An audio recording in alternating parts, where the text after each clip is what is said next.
Dr. Homi Jahangir Baba and Dr. Vikram Sarabhai, the two rocket boys who ignited India's scientific prowess. If India has emerged as a leading nuclear and space power today, it is because of Dr. Baba and Dr. Sarabhai. Perhaps they would have gone on to achieve more if not for their untimely and mysterious deaths.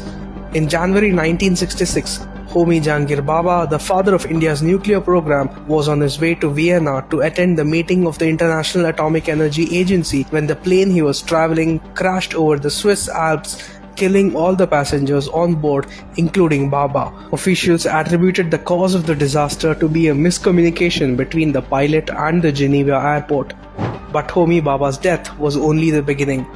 The date was 30 December 1970. Dr. Sarabhai had witnessed the firing of a Russian rocket and inaugurated the Tumba railway station that day. He was to review the design of the satellite launch vehicle before his departure for Bombay the next day. He had spoken to Dr. APJ Abdul Kalam on the telephone. Within an hour of the conversation, Dr. Sarabhai died of cardiac arrest at his hotel room in Halcyon Castle, Kovalam, Kerala in Thiruvananthapuram. He was just 52 and had no health complaints. Over the years, several Indian nuclear and space scientists have disappeared and been found dead mysteriously. In fact, it was during the Congress-led UPA regime that a lot of these mysterious deaths happened. Here is a look at some of them. On June 8, 2009, L. Mahalingam, a 47-year-old senior nuclear scientific officer of the Kaiga Atomic Power Station in Karwar, Karnataka, went for a morning walk only to never return. 5 days later, his decomposed body was found in the Kali River. Officials concluded it to be a suicide. Just 2 months earlier in the same year, Ravi Kumar Mole, a Kaiga nuclear power plant employee, died at an apartment in Mallapur's Kaiga township under unrevealed circumstances. This too was concluded as a suicide, but Ravi Kumar Mole's wife had requested a CBI investigation. On December 30, 2009, two young and promising scientists, Umang Singh and Partha Pratim Bagh, died in a suspicious fire accident in the Radiation and Photochemistry Lab of the Baba Atomic Research Center, Trombay. Suspicious because both of them were not working with flammable materials, and the reason for the fire remains unknown to this date. What is worth mentioning is that the accident happened at the highly secure third floor of the Bagh facility, just a kilometer away from the nuclear reactors. Authorities have remained tight-lipped about this case too. In February 2010, Mahadevan Padmanabhan Iyer, a 48-year-old mechanical engineer working at the Bark Reaction Group, was found dead at his home in South Mumbai in what seemed to be a clear case of murder. His death was attributed to a failed homosexual relationship. In another case, a 63-year-old retired scientist and former president of the Indian Women Scientists Association was discovered dead at her home near the Bark campus in April 2011. Another scientist named Mohammad Mustafa, working at the Indira Gandhi Center for Atomic Research Kalpakam, was found dead with his wrist slit. Police recovered a note supposedly written by Mustafa stating that nobody is responsible for his death, and this case too remains unsolved.